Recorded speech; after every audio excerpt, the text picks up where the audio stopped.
Kata kata-kata malam ini, Tante. Kata-kata malam ini, nikmati aja masa mudamu sehappy mungkin. Ketika nanti kau punya pasangan, tetap setialah pada pasanganmu sampai kakek nenek maut memisahkan. Cuaks kata-kata malam ini. Kata-katanya bagus. Berdan. Ambil dari mana kata-kata itu, Tante? Kasih kita tidak. Ya tante ngarang sendirilah. Tante kan sudah berpengalaman, makanya cari yang berpengalaman. Enak, enak. Inilah yang jelas. Kalau cari yang pengalaman, di situ nggak bakal mikir berat. Oke. Lagi dan lagi lemon vegan olah. Ini orang benar-benar so stupid saya katakan ya. Sorry saya agak pedas ya. Dia nggak inget nanti jangka panjang anak-anaknya ya. Dia hanya memikirkan diri dia saat ini dan nama besarnya dan ulah-ulah sensasionalnya yang terbaru. Dia live bareng sama dokter O membantu menjual produk. Dia sadar nggak sih? Ingat, nggak semua orang itu suka pada elo, nggak semua orang itu bangga sama elo, ya. Mungkin yang bangga dan suka itu kriak-kriak elo. Tapi ingat, ini era kepresidenan Pak Prabowo, ya. Orang yang kau perjuangkan, orang yang kau kampanyekan dan akhirnya menduduki posisi sebagai orang nomor 1 di negara kita. Nah ini dengan tindakan lo ya, para pejabat-pejabat yang dulu mungkin mengagumi lo karena lo tiga anak tiga bapak dengan perjuanganmu, lo mungkin akan salut dan bangga dulu tapi sekarang ketika melihat olah polahmu tingkah ini sudah di dalam lapas masih kebanyakan pola ya, di mata lo, di pemikiran lo mungkin wow keren, wow penuh solusi, tapi bullshit, you know. Ini malah orang-orang gede-gede semua yang akan muak melihat tingkah polamu. Paham sampai di sini ya? Aduh. Ya, gue agak heran sama orang-orang yang ketemu sama Lemon katanya dia nggak ada kesedihan, aura dia aura positif ya. Ingat, di sini saya tuh bukan iri ya. Pertanyaan saya, emang wajah kalau oplas ditarik sana, dibentuk sedemikian rupa, di staples, dikencangkan kayak gini ya, emangnya bisa tampil wajah sedih gitu? Wajah emang bisa gitu? Ya? Ya, ini pertanyaan saya sih karena otak saya baru 15 tahun ya. Jadi bertanya-tanya gitu ya. Emang wajah yang oplas bisa tampil wajah sedih gitu? Ya. Sekedar tanya lo. Jangan dicari alamatnya seperti Mrs. ya. Mau vokal tapi divokalin balik. Gak terima. Mainnya gak fair. Terima kasih ayah untuk didikanmu yang dulu, begitu keras dan tegas, sehingga di usiaku yang sekarang aku paham akan arti didikanmu dulu.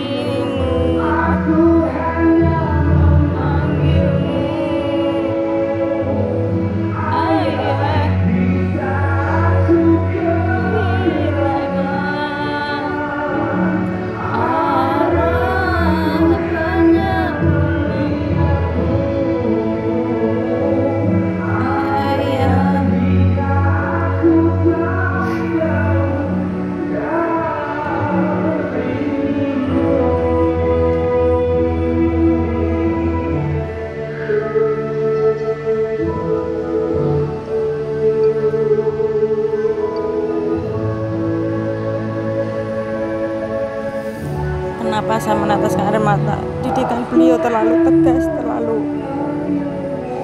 keras, sehingga di saat ini ketika beliau sudah tidak ada,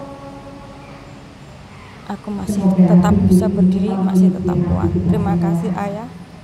Semoga Tuhan menempatkan dirimu di sisi Allah yang paling indah, paling baik. Amin amin ya rabbal alamin. Dari videoku ini khusus perempuan yang single ya, jangan mudah tertipu dengan scammer internasional. Permainannya wow, saya akui, saya pelajari polanya bagaimana, sistemnya bagaimana. Hampir 1 minggu otak saya dipermainkan, otak baru 15 tahun nih dipermainkan. Keseharian saya terbengkalai untuk mempelajari scammer internasional ini. Wah, kalau kalian yang wawasannya kurang, pengalaman hidupnya pun kurang, pasti akan kena. Yang penting endingnya ketika ada seorang laki-laki dari luar yang meminta uang atau dapat kiriman barang harus bayar, langsung blokir aja ya, takutnya nanti kamu diolah lagi pola pikirmu jadi terkecoh lagi ya. Ini aku sematkan bukti-bukti sayang-sayangan terus barang-barang yang mau dikirim ya, mudah-mudahan paham. Jangan hati-hati, intinya hati-hati ya.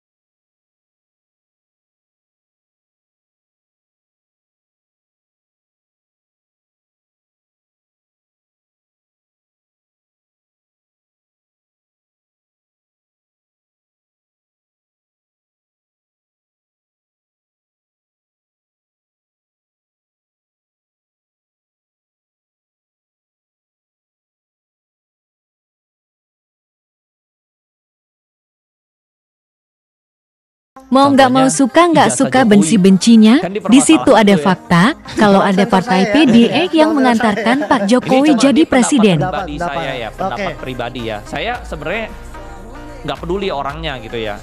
Cuman menurut saya nggak peduli ijazah dia real atau ijazah dia nggak real. Tapi setidaknya dia udah jadi presiden, bro. Betul.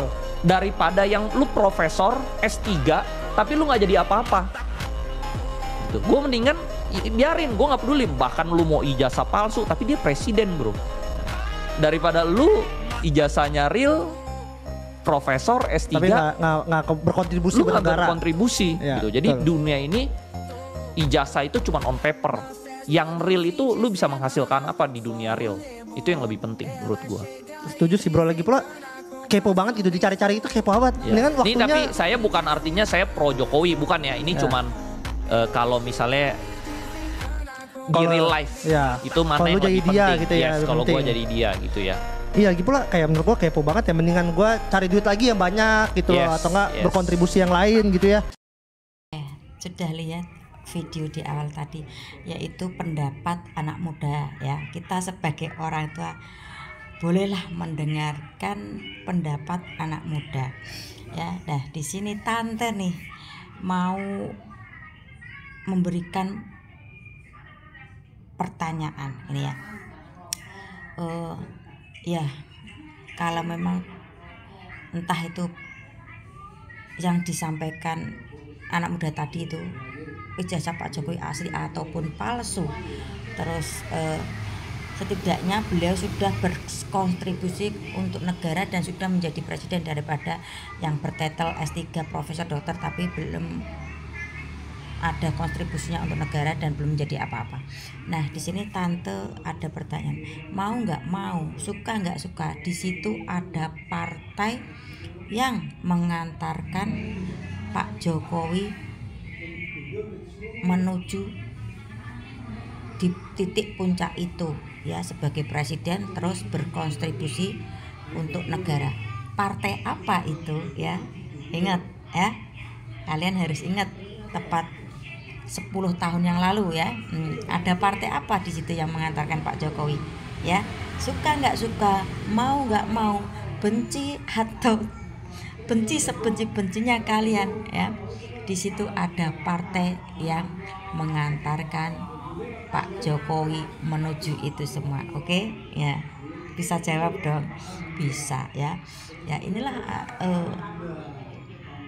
apa ya, pendapat-pendapat anak muda yang perlu didengar dan diterima, dan di situ juga harus ditambahi ada fakta yang lain yang harus juga diterima meski tidak suka. Oke? Sampai 4 tahun ini ditutupi rapat-rapat gitu. Oke, kisah Abi-Abi Umi-An sudah ending ya. Selanjutnya tinggal pertengkaran kedua belah pihak. Saya menyalahkan keduanya, nggak mau blok barat maupun blok timur ya, hanya ingin viral ya, dapat monetisasi dari TikTok. Akhirnya apa yang kena? Pihak keluarga. Saya dulu sudah pernah bikin video ya, hati-hati kalian viral, kalian mungkin bisa menghadapi komentar-komentar pedas netizen, tapi belum tentu dengan keluarga kalian. Saya sudah sering ingatkan itu ya.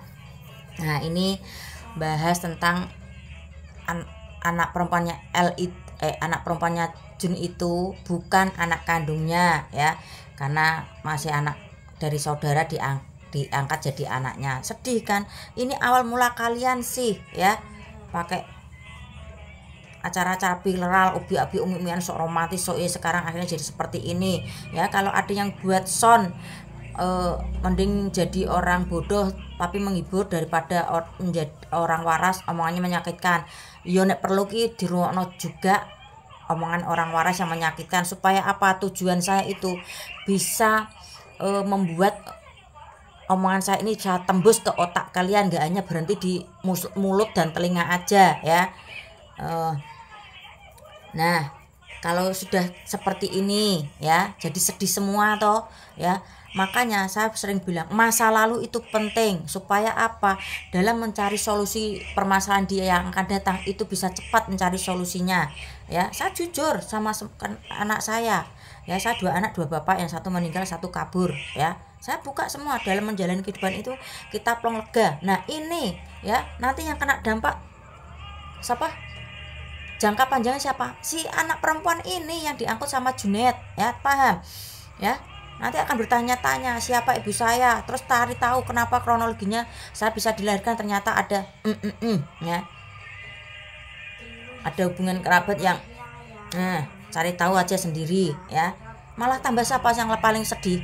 Si anak, bukan si orang tua yang sudah mengasuh ya. Saya sudah sering bilang, kedua orang-orang yang tua mungkin bisa menghadapi semua permasalahan kehidupan yang sudah dialami atau dihujat ke netizen, tapi belum tentu anak-anak kita itu mampu ya. Setidaknya jujurlah mulai sekarang kepada anak-anak kalian yang kalian mungkin punya anak mungkin di luar nikah, atau anak ginilah, cerita apapun apa ya resikonya pelan-pelan diceritakan. Jadi dalam menjalani kehidupan itu enak, plong, melangkah pun enak ya. Ini pun saya sudah terapkan pada keluarga saya sendiri ya. Saya itu sebetulnya prihatin ya melihat banyak orang-orang yang bersedih karena faktor orang tua dulu yang kawin cerai tinggal lari sama pasangan lain. Saya pun juga korban. Jadi mulai saat ini ayolah mulai keterbukaan kepada keluarga, khususnya anak kalian yang mungkin anak di luar nikah atau inilah ya, terapkan. Jangan ada anak haram, anak halal. Yang penting bagaimana cara kita menghadapi kehidupan ini. Oke? Wes, makan rasa dokakan pola ya. Iki omongan waras memang menyakitkan, setidaknya bisa menuju ke otakmu, bisa berpikir waras ya. Biar kamu itu gak dibohongi terus ya. Rasa kakan pola ya, ngadepi urip iki gampang-gampang angel ya. Nek sing ora kuat ya iso edan ya. Nek sing kuat iso menjalani kehidupan dengan enak, cari solusi-solusi itu gampang. Wes paham? Aku ki asine mbek wong loro iki yo gemes kok. Nek ketemu loro-lorone iki lho, kupinge sing lanang mbek sing wedok keluar tak tuwarik. Tak jeduke kae, apa jenenge? Wit gedang ben do waras uteke lho. ora samung nggawe ontran-ontran ben viral saiki wis viral saiki malah dadine koyo ngene to. Sing kena sapa? Keluarga. Efek jangka panjangnya apa? Anak-anake wis paham. Gemes aku kok anek diomongi do angel iki lho. Makanya ana wong waras ngomong menyakitkan ki dirungokke. Ya wis kembali lagi ding ngrungokno kena ora kena. Setidaknya nek otakmu do mikir waras, yo pinter, aku ki cuma lu seneng. Wis kuwi tok tujuanku. Aku ora pengen golek musuh. Oke bos, ini komenanmu yang bagus ya. Harus dibedakan Anda untuk kelahiran di tahun berapa ya, itu satu. Kenapa nggak di zaman Orba? Ini intinya kayak main nyanggol tentang mantan Presiden Soeharto ya. Tahu sendirilah di zaman Orba ya seperti apa ya. Ibarat kata ngerasani sithik we lho wis diparani ya, wis diincem ya. Nah, nih saya di era kepemimpinan Pak Harto ya, bapak saya kan tuh RT lama banget ya, itu pun nggak ada gaji ya. Kita sebagai rakyat kecil tuh hanya apa ya, melihat kemewahan yang dipertontonkan keluarga besar Cendana. Terus gonta-ganti pasangan itu anak cucunya keluarga Cendana ya. Kita sebagai orang kecil hanya bisa melihat itu, hanya dilihat TV. Terus dulu aktivitas TV hanya TVRI ya, mungkin di zaman dulu TV pun yang punya orang-orang yang berada gitu ya, itu selalu laporan khusus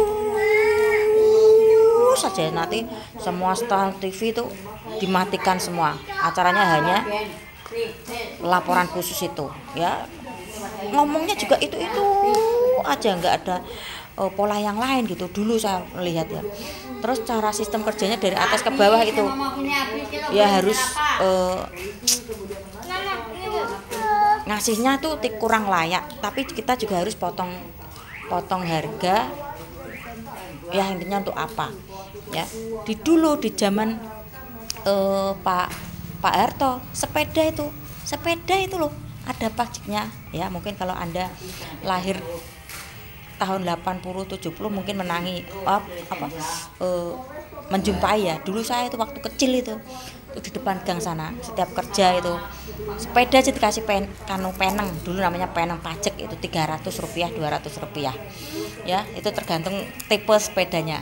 Dan saya mendengar omelan apa itu, para orang yang bersepeda itu bilang seperti ini, sepeda dikasih pajak kok gak ngerti rakyat nek kerja naik sepeda, arep makan aja begitu sulit. Sepeda dikasih pajak ya, di tahun itu Rp200-300 itu gede loh. Ibarat kata mungkin seperti ini 200-300 ribu loh ya. Ini saya melihat sendiri, menyaksikan sendiri loh. Terus saya juga merasakan kepemimpinannya Pak Presiden Harto. Karena apa, bapak saya RT, saya yang menghandle ketika ada bantuan beras itu ya, berasnya kurang layak. Nanti zaman dulu tuh 1.250, 1.000 untuk RT beli plastik, itu yang 250 nanti setor ke atasan. Beda karena kemarin kan beras bantuan ya pure ya.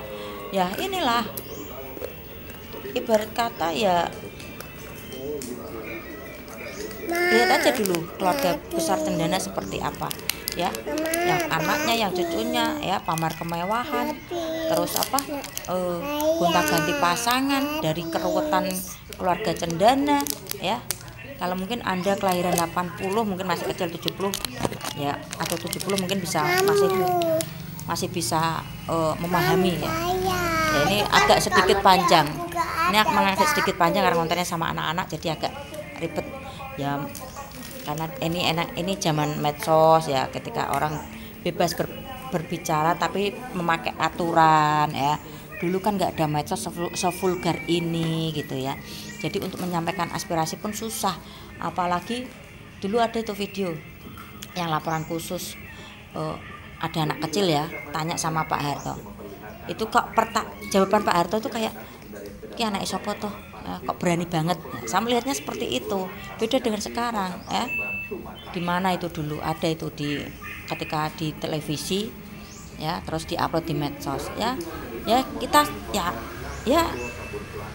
untuk memahami sejarah menurut saya juga perlu, untuk memahami masa lalu seseorang bagi saya juga perlu, supaya kedepannya kita dalam menyelesaikan masalah itu bisa dapat cepat menyelesaikan solusinya. Ini pendapat saya ya bos ya, meski ini mungkin saya kurang gawean ya menjawab akun-akun kosong seperti ini.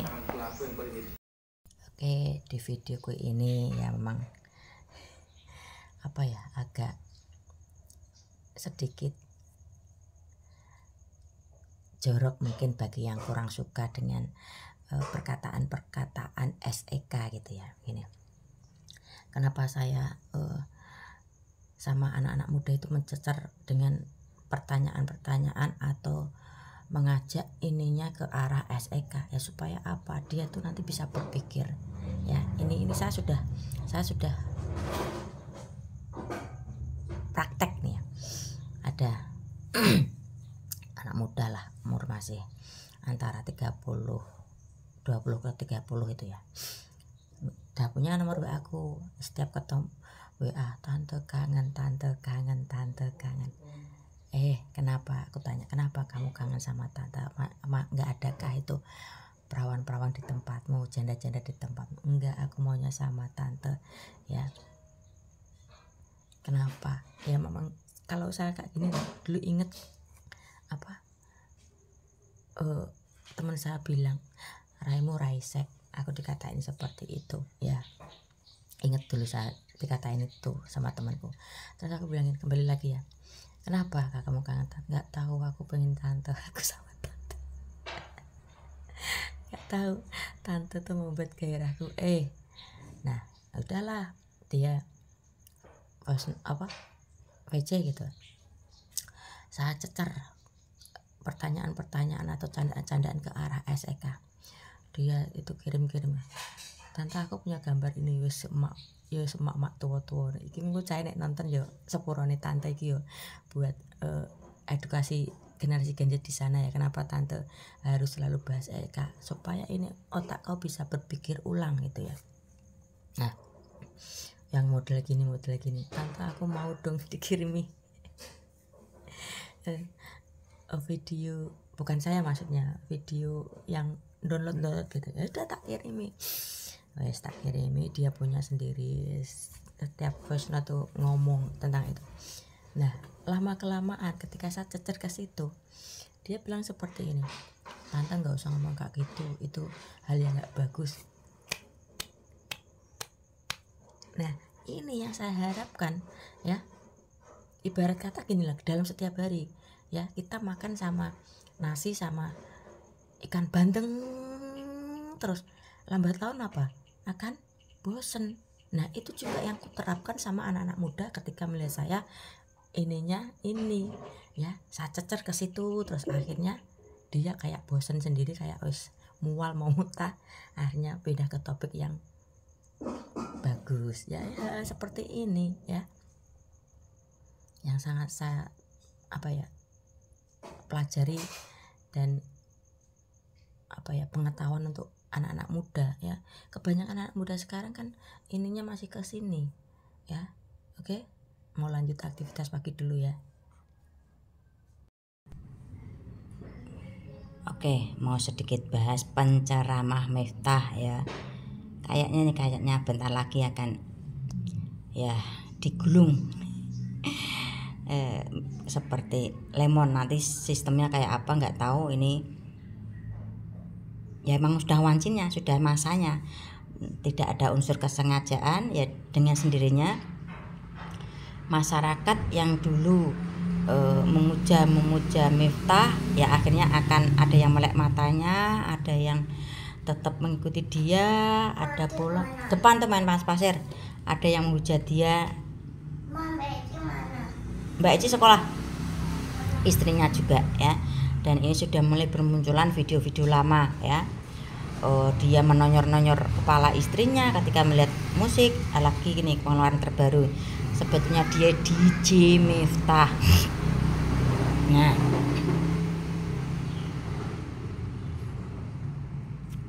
terus nanti ada lagi ya Ya bukannya kenapa penceramah itu masa lalunya dicari-cari kesalahan, ya nggak gitu go juga konsepnya. Ya intinya kayak gini lah.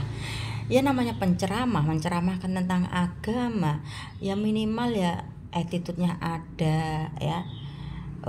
Candaan-candaannya tuh candaan yang fresh, nggak arah-arah yang menjerumuskan ke, kalau ini ada salah satu nih,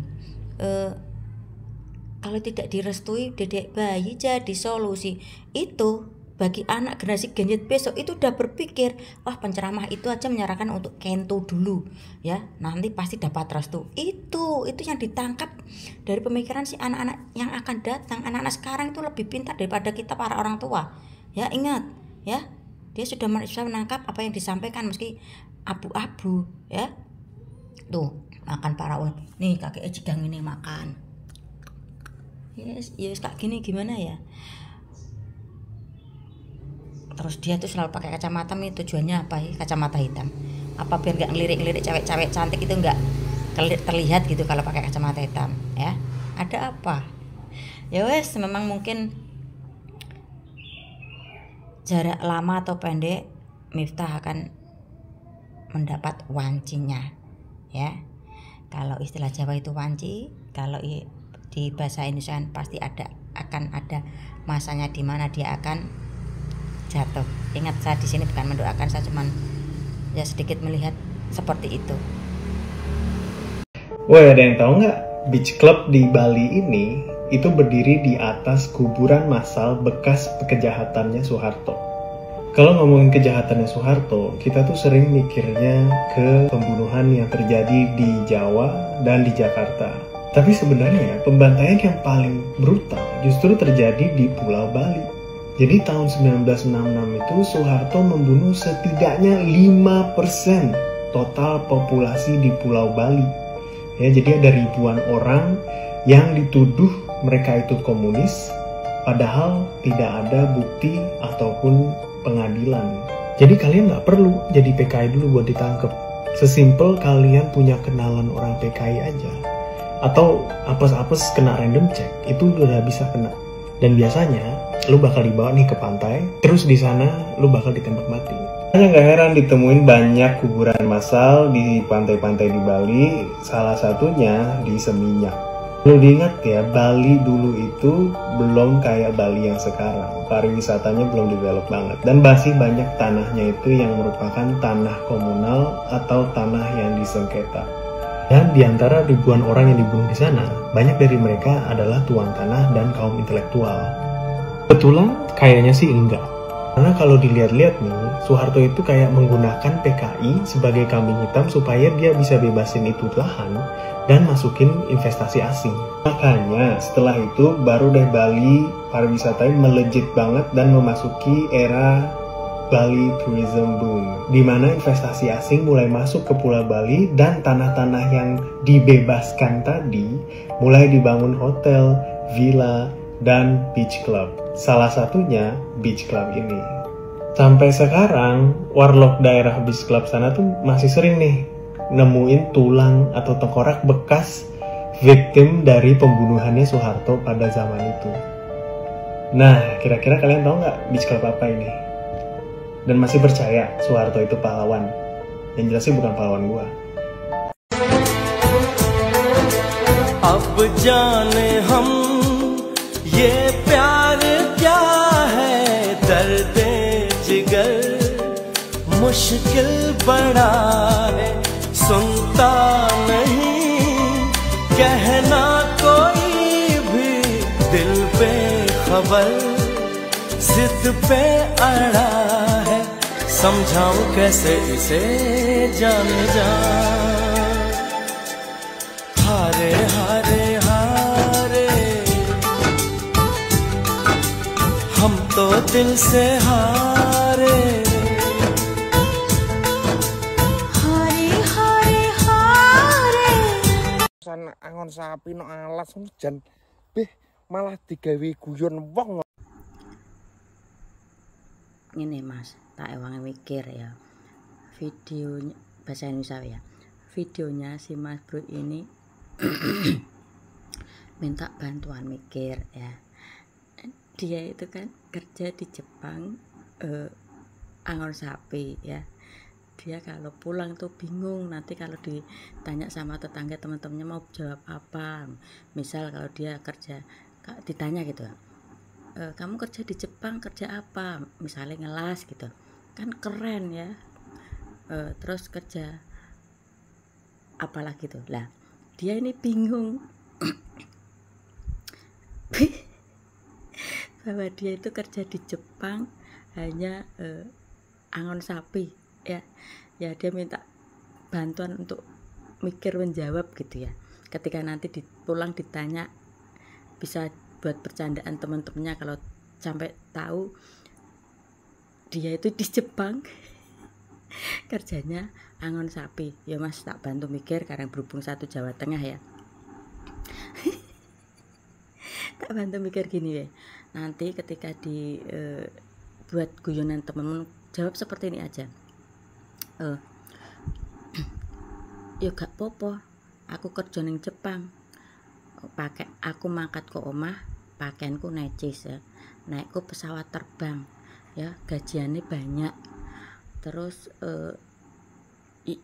iya meski yo ning kono nyawange silit sapi sih. Ya jawab ngono Mas, iki wis tak ewangi mikir. Aku ki wis golek solusi ki mau 7 dina 7 wengi mau kanggo awakmu ya. Tetep semangat Mas Bro. Namanya? Sundari? Bukan. Setengah 1 malam ya. Dioprok-oprok sama Salamun Kodirun. Tak kirain mau ngapain, jebul pamer gaya rambut kriwil. Salamun Kodirun.